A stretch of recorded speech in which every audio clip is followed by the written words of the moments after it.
there in just about 10 minutes. Riley, thanks a lot. It is no secret scammers take advantage of the holiday season. We've already told you how crimes of that nature tend to ramp up this time of year. But lately, it seems they are stooping to new lows, and Grovetown police want to warn you. This is beyond heartbreaking. Yesterday, we told you about Emily Zavala, whose friends also called Elijah. Family members tell us she was a victim of sexual assault. 17-year-old Kane Lord is accused of bounding and raping a female victim and using a blade to carve his name into her. 2 days after his arrest, Emily took her own life. Her mother found her. She says Emily had been seeing a therapist and was excited about getting her learner's permit later this month. She says she never saw this coming. I can go on because I know she doesn't hurt anymore. I know God came right down and lifted her up, so my baby doesn't hurt anymore. And that's one thing that helps me. In the wake of this devastation, Grovetown police say scammers targeted the family's GoFundMe page. Officers say crooks used the page to contact donors to get Amazon gift cards, supposedly for the family. That's why police have helped set up a fund at Queensboro Bank. We want you to know about that fund. Police say if you'd like to donate, you can go to any Queensboro branch to do that. Just let the teller know it's the Celebrating Emily Fund for Janet Majeski. If you need another look, of course, we'll put all of this information for you online. Also today, officers say this way, all the money goes straight to that family, so there's no doubt about where your dollars are going to go. The gift card thing, though, is just beyond belief. I know. Really just lowest of the low taking advantage of a family like this. But officers say some community members approached them and said, we know that GoFundMe, that they take a percentage of the funds. So how can we make sure the family gets every penny? And so that's why they ended up setting up the bank account. Emily or Elijah's memorial service is set for this Friday at 11. It's at King's Funeral Home in Martinez. Coming up at 6 o'clock on News 12, we're talking TikTok. Emily was posting videos on the social media platform up until the end of her life. Police tried to get them taken down, but TikTok refused until the I-Team stepped in. What happened next could help law enforcement all over our area. Investigators are working to find out what caused this massive fire at the Azalea Park Apartments last night in Augusta. This was the scene around 10:30. Fire investigators say everyone inside was able to make it outside safely. No injuries here. It's amazing. We do know 15 people are now out of a home. The Red Cross assisting those families. We'll take you out live to the apartment complex in the next half hour for a live update and look at the scene today. New today, a third case of the Omicron variant identified in the Peach State. It comes as the CDC gives the green light now to expand booster eligibility to 16 and 17-year-olds. Bradley Blackburn is in New York, where Omicron cases are on the rise, with how leaders are responding. The FDA has expanded eligibility for Pfizer's COVID booster shot to 16 and 17-year-olds. Unless we really double down on what we're doing, we could see an increased spike that goes even higher than that as we get deeper into December and January. Only 26% of eligible Americans have gotten the booster so far. Just over 24% of those who can get the vaccine haven't gotten a single dose. President Biden held a meeting with his COVID-19 response team to talk about how to handle the new Omicron variant spreading around the country. Here in New York, the governor announced 6 more cases of the Omicron variant, bringing the total to 20 in the state. However, we expect these numbers to continue to rise. And at this point, we are prepared to say what we have is community spread. It is not coming from people who have traveled. It is being spread in the communities. The Delta variant is still dominant in the U.S. 4 states, Maine, Michigan, New Hampshire, and Vermont, are currently seeing record hospitalizations. Bradley Blackburn, CBS News, New York. With the expanded eligibility now, the booster shot is now approved for 4 million extra teenagers. Wasting away again in Margaritaville, searching for my lost sugar salt. Where is that thing, Jimmy? We're still looking for it. The latest headliner out for the week, a week-long concert series at Lake Olmsted Stadium for Masters Week. Yeah, Jimmy Buffett, joining some other big names like Blake Shelton, Tim McGraw, Pitbull, Nelly as opening acts. Nelly is set to open for Blake Shelton April 6th. Pitbull opens for Tim McGraw on the 7th. And Jimmy Buffett and the famous Coral Reefer Band performing in Augusta on the 8th day of April, Masters Week. It's going to be crazy. Y'all. Yeah. It's going to be crazy. We're adding parrot heads into the mix of Masters Week, so it is going to get nuts. Lots of beach balls to go with those sand traps. Can't wait for it. Riley, we're not going to ask you for a weather prediction for that week. It better be really good. Yeah. Hey, we're staying dry today, but heading into Friday and Saturday, rain chances going back up. We'll have a full look at that forecast next. It's the most wonderful time of the year, right? Oh, look at that. It can also be the most dangerous. How to make sure this does not happen in your home this holiday season. We're back in 2 minutes. Wow, if you're looking for great deals on Christmas decor, you've got to get to Carolina Pottery. Huge selections of ornaments, trees, wreaths, and greenery, all at our everyday low prices. Get festive for less this year. Visit carolinapottery.com or a store near you. North Augusta. 800 call Ken. It's Christmas time again at Carolina Pottery. Shop and save on our variety of decorating themes. From traditional to whimsical, we've got the style you need with hundreds of value-priced products to choose from. Visit carolinapottery.com or a store near you. On your side, it is that time of the year. Families are home decorating the tree, putting up the lights, and lighting a lot of candles. Can I just mention it looks like we're in a living room right now? No, I know. Where's the eggnog? I know, I feel like we're Don't open that one. I know. It just looks so real. I'm sorry. It cracked me up. Okay, while decorations are fun, sometimes they can lead to a disaster, and some are more dangerous than others. Here's Andrea Klein with how to make sure you and your family are safe. These two Christmas trees look similar, but there's one important difference. The one on the left has been watered regularly. In a safety demonstration, officials set it on fire, and after 30 seconds, it smolders out. The tree on the right hasn't been watered and is dry. The flames spread quickly. In 10 seconds, the ceiling catches fire, and so the entire room is engulfed in flames. Experts say it's important to buy a new tree that's not already dry. Bounce it on the ground, see if it has any needle drop. If it has a lot of needle drop, don't buy it. A dry Christmas tree can go up in seconds. So it's so important, again, to keep that fresh tree watered, and you want to do that by watering it daily. Vicki Fleming from the Consumer Product Safety Commission says trees need to be kept away from space heaters and anything flammable. Putting up those decorations can also be dangerous. There are about 160 decorating-related injuries every day during the holiday season. Most of them happen when people fall off of the ladder. That's what happened to Ken Wilson. The Tennessee homeowner recently fell 11 feet onto the concrete while putting up Christmas lights. When I did fall, I guess I laid there for unconscious for a couple of minutes. I've got 6 fractured ribs. You're getting up on that roof or placing decorations in different parts of the home. Make sure you have someone to assist you, to support you on that ladder. Misplaced candles are also a safety risk. It's important to keep them away from curtains or anything else flammable. Experts say taking a few simple steps can help prevent a tragedy this holiday season. Andrea Klein-Thomas, CBS News, New York. Some breaking news out of Aiken County to pass along. Georgia Avenue. That's a black pickup truck there in a heavy crime scene with, obviously, they're marking a lot of spots where gunfire was exchanged. Usually in crime scene situations, those are used to mark pieces of evidence, and because we cannot see the evidence and we know there was a shooting, perhaps those are bullet casings. You can see there's broken glass in that truck. It appears as though there's a airbag deployed.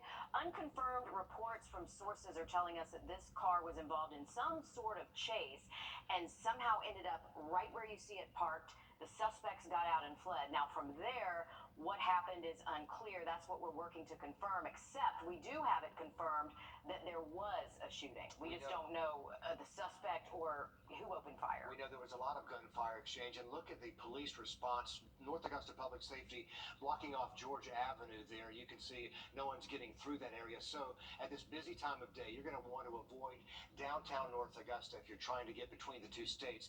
That's a very heavy area. The 13th Street Bridge leads right into Georgia Avenue. We're told traffic is stopped there as well, so they're not allowing you to cross. At least that was the last we heard. We'll let you know if we hear any differently, but a lot of gunfire exchange. We're not sure of any injuries there as we watch the situation unfold live in North Augusta. We'll let you know as soon as we learn more. We have a reporter there on the scene as well trying to gather some facts. Moving on now, a devastating loss right here before the holidays. 15 people out of a home after a big fire at Azalea Park Apartments last night. Luckily, everyone made it out safely, but the Red Cross says 7 different families were affected. 7 families, so multiple people, kids ranging from 3 months old all the way up to teenagers. Right here before Christmas, let's check in with News 12's Sloan O'Cone over at those apartments. Sloan, what does the situation look like out there today? Well, you can see the damage is pretty significant out here. The entire roof is gone. Half of it lays on the ground, completely charred. There are windows that are completely shattered. Debris is covering the ground. And all that remains at the top of the building is those skeletal remains. And I spoke to a woman earlier who used to live in these apartments earlier this year. And she said she moved out after just 11 days because she did not feel safe living here.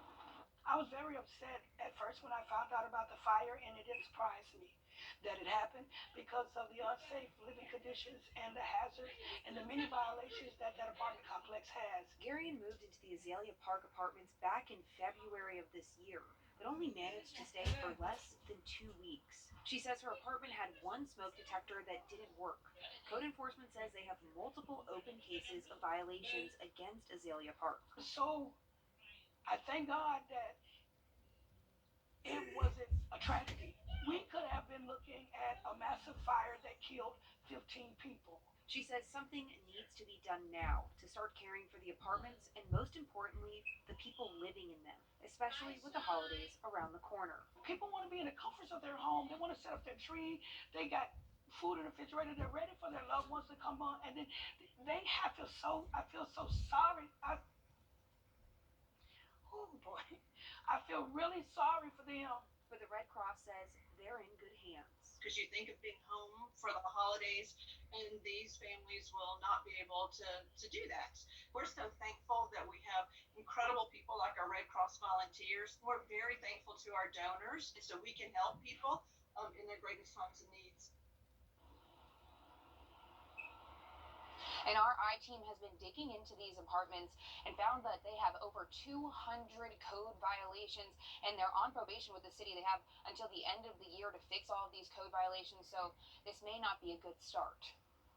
Sloan, it's just a devastating situation for so many families, and Susan's right. Donors are the key here. So if you want to help our local families affected by this disaster, there are 3 ways listed right here at the top of the Red Cross website. You can volunteer, you can help respond to the fires, you can also give blood to those hurt by the fires, and you can donate financially. Those are right across the top of the screen. It makes it so easy. The Red Cross even lets you designate where you want your money to go, letting you send it right to our local Red Cross to help these families. I want to take you outside now for a live look at the house. She lost that race for governor against Governor Kemp back in 2018. You can watch my whole interview online. Just as soon as we can get it there, we'll have it posted for you. All right, we're covering some breaking news out of North Augusta, where there's been a shooting right there on Georgia Avenue in the heart of town. Georgia Avenue blocked, and that's where we find News 12's Will Rio. Will, bring us up to speed with what's going on there now. Yeah, there's just a massive police presence out here, as you can see right behind me. I'm just going to step out of the way, but what we do know, it's unconfirmed right now, we're hearing it from multiple sources, is this black Dodge pickup truck that you see right here was involved in some kind of chase. Again, that is not confirmed. We're hearing that from several sources now. You can see there's more than 20 different evidence markers here on the ground from this crash. A lot of broken glass in that truck. The front bumper is coming off, the door open. Hat on the ground here. We're not sure what happened. Again, possibly a potential chase. But you can see down the street here the response from North Augusta Public Safety and the Aiken County Sheriff's Office on scene here. A lot of undercover cops here just blocking off the road. Again, if you are coming this way, plan to come this way, know anyone over here, try to avoid the area. They have the entire Georgia Avenue Road blocked off here in downtown Augusta. Now, we do have reports that there were shots fired, and that came after this potential chase that we see here. Again, traffic is backed up all the way into Augusta as well. The 13th Street Bridge completely at a standstill, so they're trying to get people to avoid this area. But again, we do have reports of that shooting. We'll keep updating you as we learn more. We haven't learned any more since we've gotten here, but we'll keep on updating you as we get that information coming in. All right, thanks for that, Will. We will check back in with you a little bit later. But again, breaking news, North Augusta, where there's been a shooting. Does return across the area as we get on the backside of that cold front. Temperatures will be dropping, though. We'll go from highs in the upper 70s Saturday back down to 60s Sunday, staying nice, sunny, and seasonal into early next week. Riley, thanks very much. Moving on here, one Gamecock alum looking to set a world record on Thursday Night Football, not from the fields, but from the stands. Ryan Bailey is on track to break the mark for the fewest days to attend 32 NFL stadiums in just 74 days. Here is Joe Gorchow to take us along that journey. We are in Buffalo, New York for the 31st game. And now we finally got a lot of snow. Ryan Bailey sits on the cusp of etching his name into the Guinness World Records book. Growing up, everyone looks at the Guinness Book of World Records, and if someone says they didn't think about, even for a second, of trying to get in there, I think they're a liar. The 33-year-old Lexington native always believed he could achieve world record status. For what was always the question. A couple of years ago, Bailey decided to combine his love for travel and football to chase a world high-water mark. The crazy thing is in 2019, I believe I was 80% there. And actually that year, another guy from London broke the record in 84 days. So he broke it by 2 days. He viewed it as a signal to chase it. The pandemic delayed Bailey's pursuit until this year, and by this past summer, he fully committed to begin go for 32. We're going for it. Oh, baby, look at these seats. Arriving to each venue on game day requires great preparation and flexibility. Travel never goes quite according to plan. There's too many people here for this time of morning. He also works a full-time job while traveling all over, so time management every day is key. There is no downtime. I got exactly what I was bargaining for. Bailey's journey began in week 3 of the NFL season, a Sunday late afternoon game in Denver back in September. It will end December 9th in Minnesota. Bailey's girlfriend, friends, and family have supported him throughout. His dad, though, provides the greatest inspiration of all. Bailey's father died back in 2018. They were huge Gamecock fans and of travel.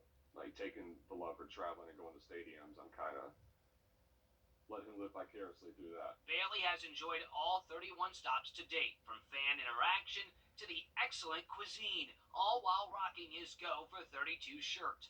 He hopes his journey into the record books inspires others watching on to live in the moment. I want people to go out and, whether it's travel or go see other stadiums, just kind of do that trip that they always been like putting off. And we do like his goals. What an adventure. For you football fans, Bailey says his top stadium experiences, Kansas City, Green Bay, Detroit, Las Vegas, and the Big Dome in Dallas. Okay, this is the big question there. The best food, right? The best barbecue? That is in Kansas City, the on-site pit in Tennessee, and the great price value here in the Atlanta area. So not far from us. We don't have to go far for that. NFL dream right there. Yeah. So to come here, the Augusta Green Jackets under 12. Like and follow News 1226 on Facebook for the latest up-to-date coverage near you. From the station that's on your side, breaking news. Good evening. We are following breaking news out of Aiken County. A large law enforcement presence right in the heart of downtown North Augusta after an apparent police chase with multiple shots fired right on Georgia Avenue. That's right. It's right across from the Wells Fargo branch and Gary's Hamburgers. We do have Wrdw out there right there for us right now. We're going to toss it to him. Will, what can you tell us?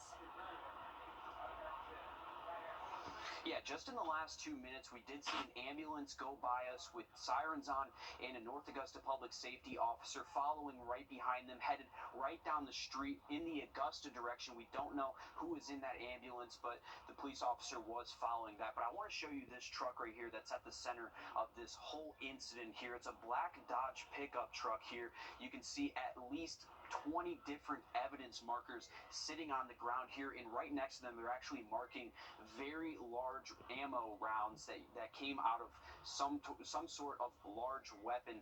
Now, if we look closer in the truck, you can see that driver's side airbag is actually deployed. You can see a lot of that glass that's broken on the passenger side of the truck. The fender on the front is off. Hat is on the ground right here. But there's been a huge response from North Augusta Public Safety and the Aiken County Sheriff's Office.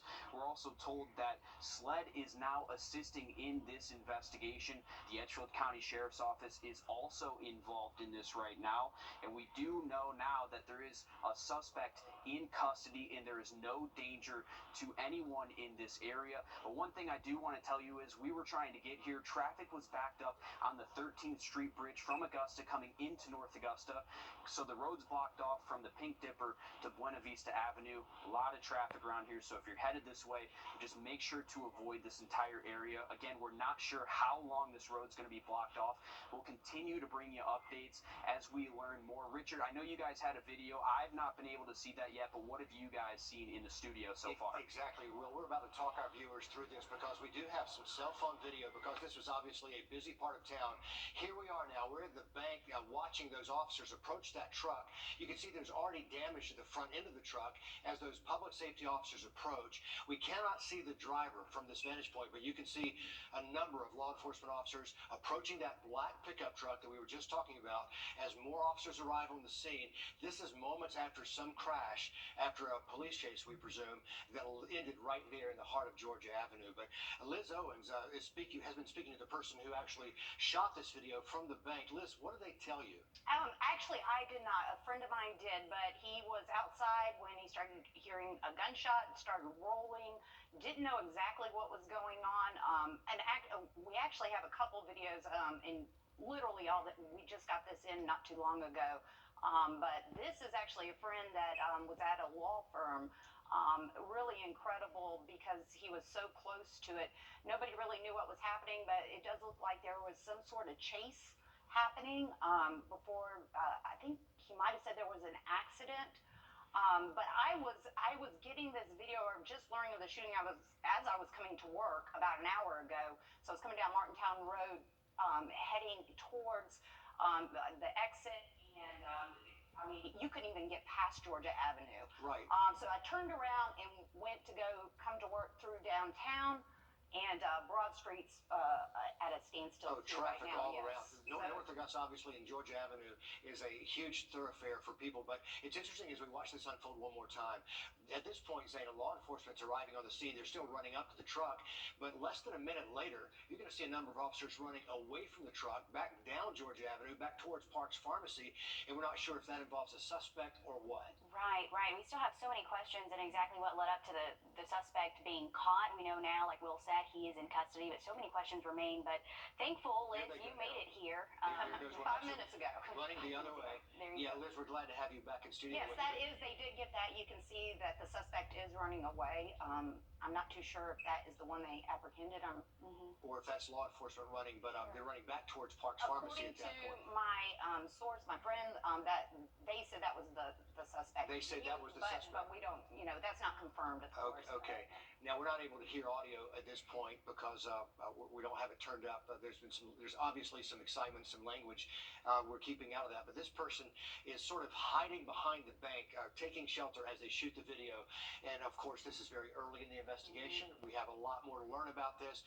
But for right now, Georgia Avenue is blocked down. And we're going to change subjects and talk about something a lot more pleasant.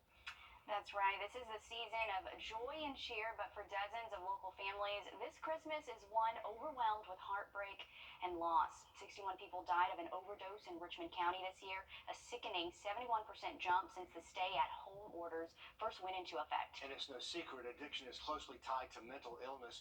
People are twice as likely to become an addict when mentally ill, but getting help for either is hard in Richmond County. As senior investigative reporter Liz Owens uncovers, it's even more difficult for those living in poverty with no place to call home.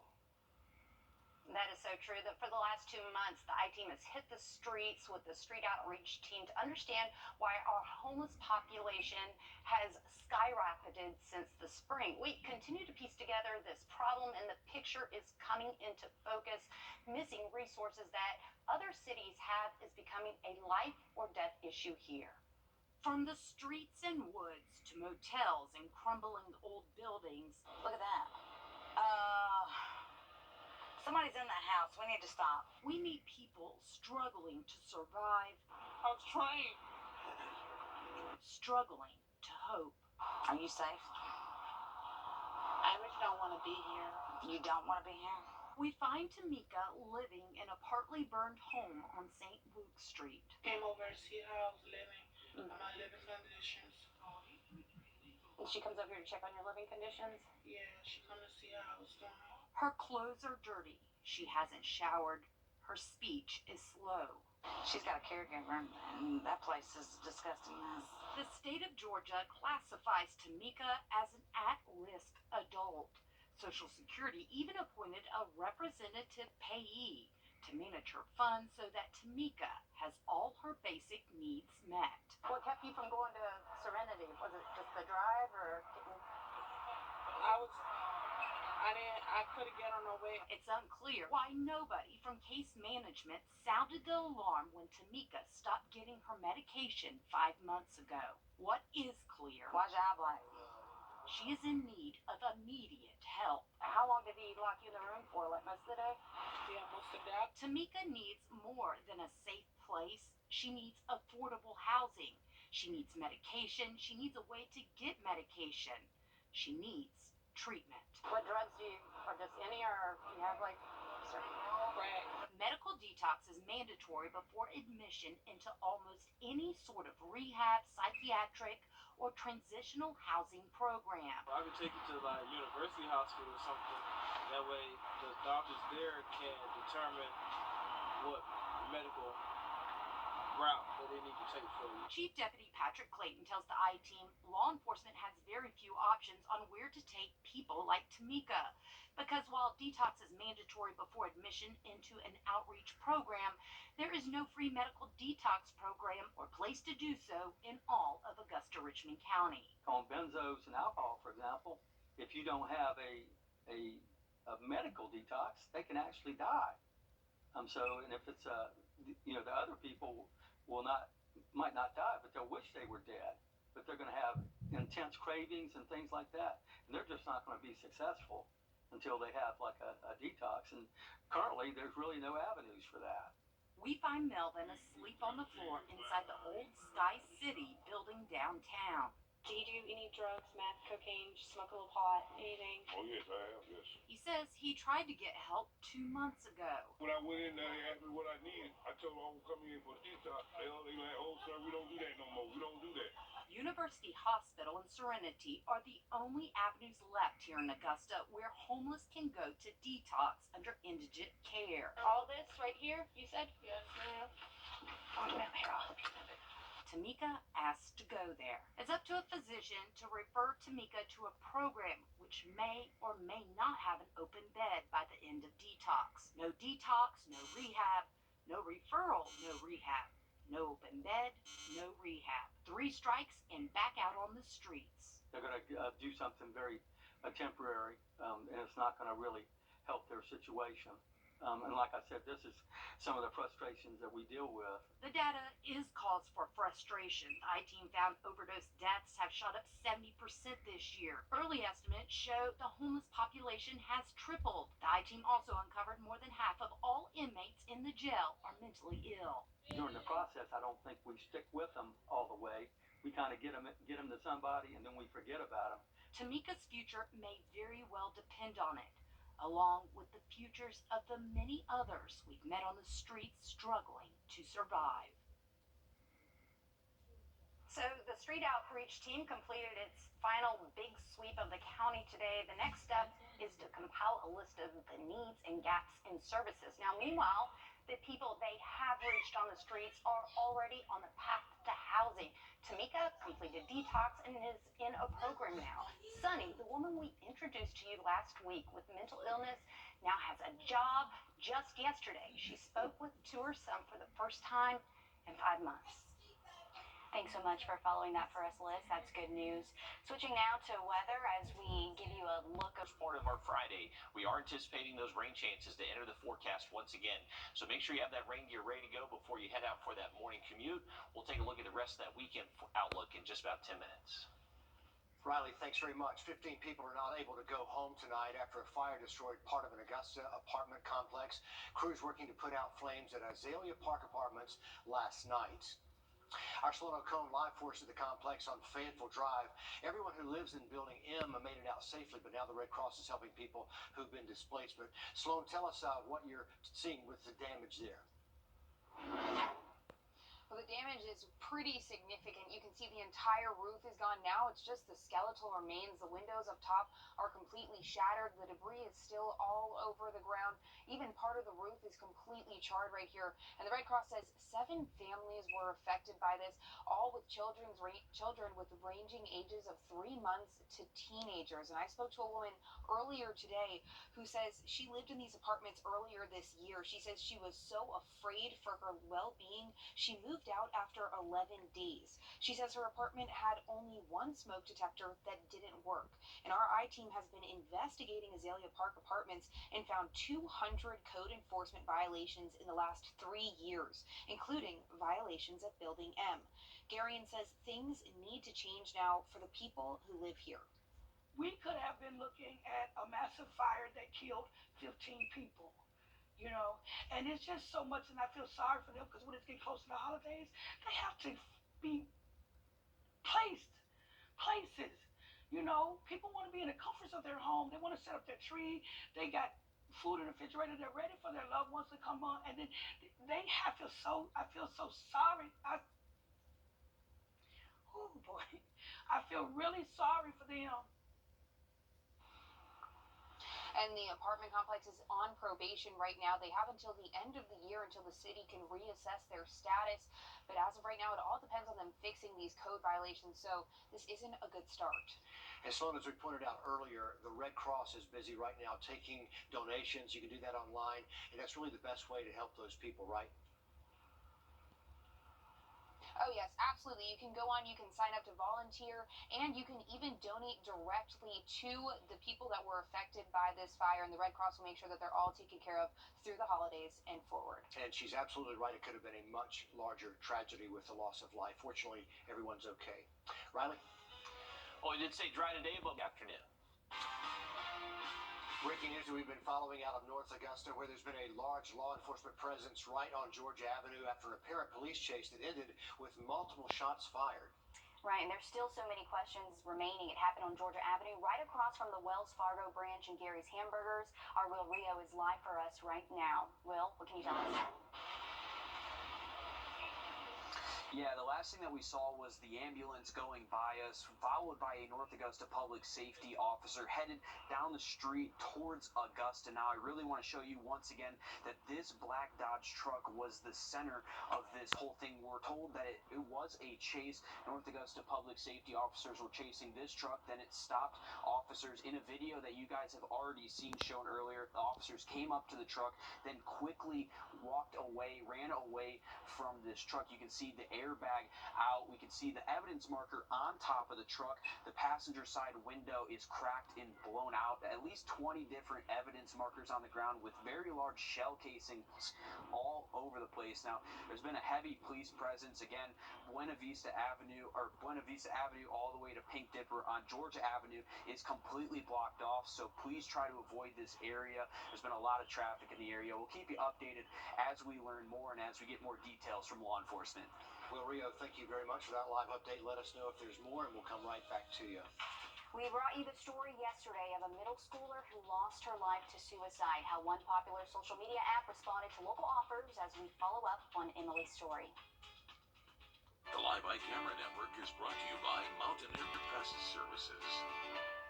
Wow, if you're looking for great deals on Christmas decor, you gotta get to Carolina Pottery. Huge selections of ornaments, trees, wreaths, and greenery, all at our everyday low prices. Get festive for less this year. Visit carolinapottery.com or a store near you. The children take on your legacy. Visit NationalGuard.com to find out more. It's Christmas time again at Carolina Pottery. Shop and save on our variety of decorating themes. From traditional to whimsical, we've got the style you need with hundreds of value-priced products to choose from. Visit CarolinaPottery.com or a store near you. We want to give you a warning before we begin. This next story discusses suicide and rape, and some of you might want to mute the audio as we go forward, but it's an important update about how a popular social media site responded to a local police officer's request. Last week, a Grovetown middle schooler killed herself. Emily Zavala, who friends also called Elijah, would have turned 15 this month. She was posting videos on TikTok up until the end of her life. TikTok refused to take them down until her iTeen's Meredith Anderson got involved. When I watched the videos, they had been up for 4 days, including one where Emily shows a belt in her closet in the shape of a noose. Not long after, she used it to take her own life. Grovetown police contacted TikTok twice about taking these videos down. Both times, they were told no. Officers say TikTok told them to get a cease and desist order from a judge because the videos weren't explicit enough. She lived big. But the hole she left in Janet Majeski's heart is even bigger. The memorial in Emily Zavala's bedroom is also getting bigger. Photos, messages, some to Emily, others to Elijah. Both the same person who loved to be different. She would put on crazy makeup. Her face became her canvas where paint could cover her pain. She had a lot of faces, but she never showed me that sad face that needed me, and I would have done anything. Emily went by Elijah on Facebook. They shared photos on Instagram. But the night she took her life, she was posting on TikTok. When I found her, her phone was at her feet. Her family was devastated to find the videos. My daughter's seen them. I believe you've seen them. I will not watch them. As if that wasn't painful enough, her family discovered a TikTok account with the name You're a Psychopath, Emily. The person behind it posted no videos, but commented on Emily's with #FreeKane, a reference to her ex-boyfriend, 17-year-old Kane Lord, charged with rape and aggravated battery. According to TikTok's community standards, we remove all expressions of abuse, including threats or degrading statements intended to mock, humiliate, embarrass, intimidate, or hurt an individual. When the I-Team contacted TikTok about this account, it was taken down immediately. TikTok confirms it was deemed as harassment and bullying.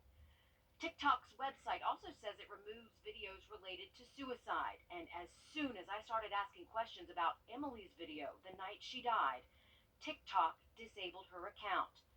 A rep tells me the company is working to figure out what went wrong both times a Grovetown police officer called. Whatever happened, it's a lesson for the social media company when it comes to law enforcement. Just like Janet hopes telling Emily's story will help others who might be struggling. If any child is feeling suicidal, please look at me, because this is what your parents are going to look like. I am heartbroken. Everybody tells me it's going to be okay, and it's never going to be okay. Emily's memorial service is this Friday morning at 11 at King's Funeral Home in Martinez. There's also a Celebrating Emily account at Queensboro Bank. You can donate at any branch. Over the